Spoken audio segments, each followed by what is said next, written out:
aujourd'hui je vous reviens pour un update lecture. Et oui, encore un, puisque je me suis remis à lire tout simplement. Et je vais vous présenter 3 livres plus une saga, puisque je l'avais lu il y a un certain temps. Et je tiens quand même à vous présenter ce que j'avais lu avant que j'ai ma petite panne YouTube, etc. Histoire de continuer. Et là je vais vous présenter tout simplement les 3 livres en même temps, parce que sinon ça sera pas très frais. Et puis je suis plus incapable de différencier le tome 1 du tome 2 du tome 3. Voilà. Donc on va commencer de suite avec les lectures récentes et puis on finira par les 3 livres qui sont des lectures anciennes. Donc premier livre terminé que je vais vous présenter, il s'agit des Foudres de la sorcière, je vais arriver à le dire, donc de James Clemens, et c'est le tome 2 des bannis et des proscrits. Donc je vais vous mettre régulièrement une petite image ici, comme ça m'évitera de tenir ça pendant 3 ans. Donc il s'agit tout simplement d'un livre fantastique, non fantasy, je suis en train de dire une bêtise. Donc un livre de fantasy que on retrouve donc Elena et toute sa clique, son armée de gardes du corps, nous dirons-nous. Et pour une fois j'étais contente de cette lecture. Enfin, bien que j'ai apprécié l'autre, hein, je dis pas que j'ai détesté, puisque on voyait pas que Elena, etc., ou juste Elena les méchants, on voyait aussi d'autres personnes qu'on va revoir plus tard, ou qu'on a déjà vu avant d'ailleurs. Donc on va avoir entre guillemets 3 parties, la partie avec Elena et toute sa troupe pour aller jusque là où ils doivent aller, parce que le but c'est que je vous spoil pas trop non plus. On va voir le frère d'Elena, et on va avoir une Méraille et quelqu'un d'autre, un mec, donc c'est un sanguinaire, voilà. Tout simplement parce que ce sont 3 parties protagonistes qui vont se retrouver à un moment donné, pour pouvoir faire la suite de l'histoire, qui sera le tome 3 je pense. Et voilà, j'étais vraiment contente. En plus, le seul truc bémol, c'est quand même qu'au niveau des méchants, ça fait un petit peu, comme vous voyez, la Team Rocket revient toujours en Pokémon. Bah là, on avait toujours des gardes... comment ils s'appellent déjà? Pas des gardes machin. On avait toujours le même style de méchants qui revenaient. Puis on les battait et on passait à un nouveau. Voilà. Ça fait un peu trop systématique. Mais sinon en dehors de ça il était plutôt bien et franchement je vous la conseille. C'est pas de young adulte, hein, c'est de la fantasy avec des gens qui meurent et pas de façon très très gaie. On nous épargne pas non plus, c'est pas non plus du gore, hein, je tiens à le préciser. Mais voilà, c'est une petite pépite et je vous la conseille. Ensuite j'ai terminé un tome qui en réalité fait partie d'une intégrale de 3 tomes, mais je les lis séparément avec d'autres livres au milieu. Parce que me taper 1000 pages comme ça d'un même... du même...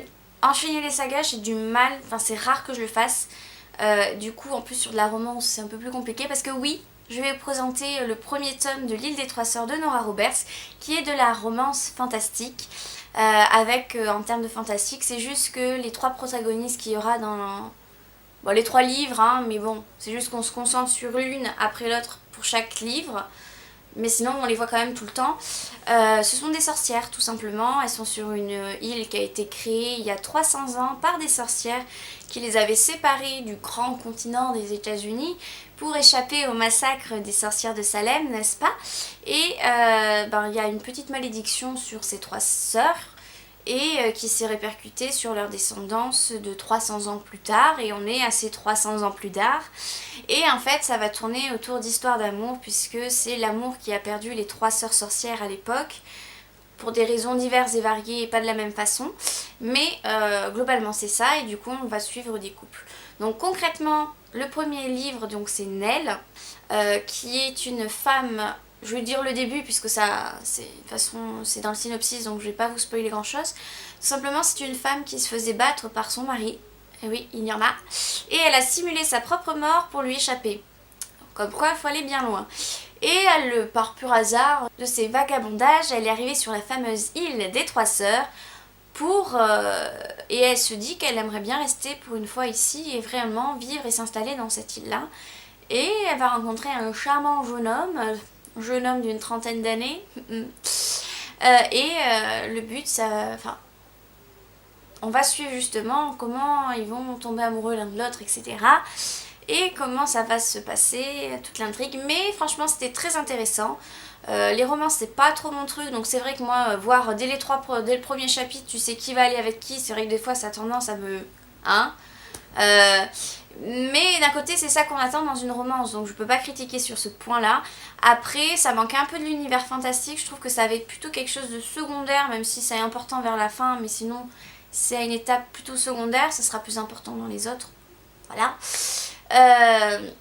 Mais le sujet était très intéressant d'un point de vue psychologique, justement autour des femmes battues, puisque on voit tout ce qui est honte, etc.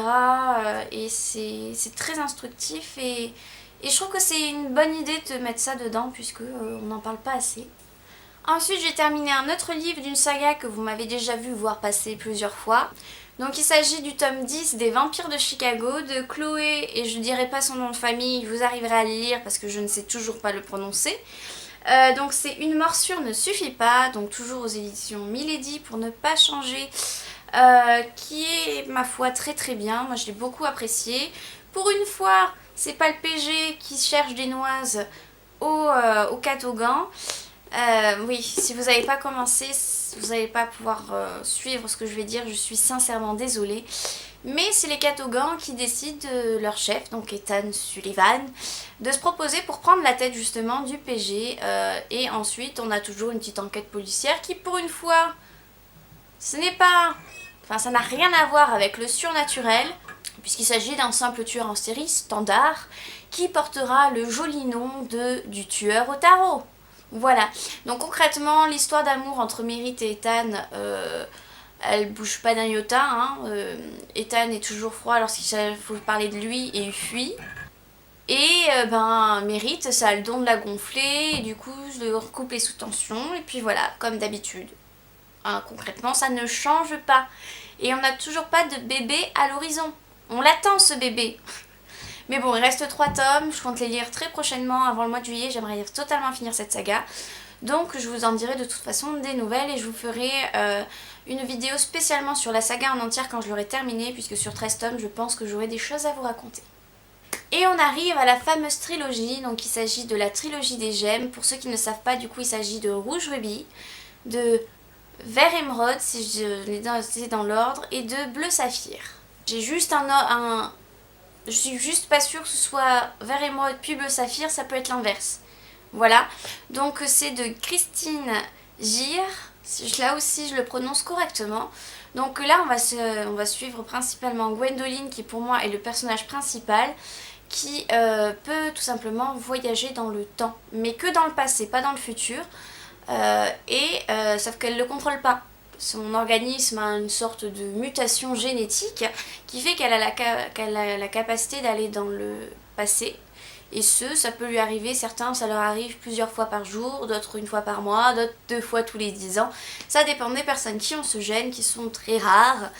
Et il y a un gros complot, entre guillemets, avec une sorte de secte qui en est réellement une, qui en fait gère tout ça, prévoit qui va naître avec ce gène pour, entre guillemets, l'éduquer pour qu'elle soit capable de survivre. Moi j'appelle ça aussi un lavage de cerveau, tout simplement pour essayer de finir une certaine prophétie avec une machine qu'ils ont inventée justement pour régler là où ils vont arriver. Comme ça, ils savent exactement le temps qu'ils vont y rester également. Ils ont besoin bien sûr du sang de ces personnes, sauf que quand il y aura tout le sang de chacun de ceux qui ont ce gène-là, puisqu'il y a un nombre limité de ces personnes, il va y a quelque chose qui va qui va être libéré, qui va rendre Certains pensent que ça va permettre de créer un remède à toute maladie, donc pour sauver toute l'humanité, et d'autres pensent que c'est autre chose. Et c'est une belle saga, après c'est assez jeunesse, donc je trouve au niveau des personnages qui n'ont pas non plus poussé la recherche vraiment très loin. Ça se ressent vraiment entre Gideon et Gwendoline, entre leur histoire d'amour et la cousine jalouse. Sinon je trouve qu'il y a des personnages qui auraient mérité d'être un peu plus poussés, notamment la meilleure amie de Gwendoline qui a servi à beaucoup de choses, parce que sans elle, elle ne serait pas là, elle serait certainement d'ailleurs morte. Et je trouve que c'est pas lui rendre justice à certaines personnages de ce roman. Après les films sont sortis et franchement pour en avoir vu 2 sur les 3, ça suit parfaitement l'histoire. De toute façon les livres ne sont pas très épais, je suis désolée, ma voisine n'arrête pas de marcher de façon aléatoire là-haut et on l'entend, vivement que je déménage. Quoi qu'il arrive, si jamais vous n'avez pas envie de les lire et que vous voulez voir juste les films, vous pouvez y aller parce que vous n'allez pas rater grand chose. Ça, vraiment, ça retrace très bien, un peu comme le Harry Potter 1 qui était bien, pas comme le 3 et les autres. Voilà. Et du coup, c'est tout. C'est tout ce que j'ai à vous présenter pour aujourd'hui. Je vous referai un update lecture parce que j'ai encore d'autres lectures, parce que j'ai été productive en termes de lecture ces derniers temps. Et je vous dis à bientôt dans une prochaine vidéo et bonne lecture!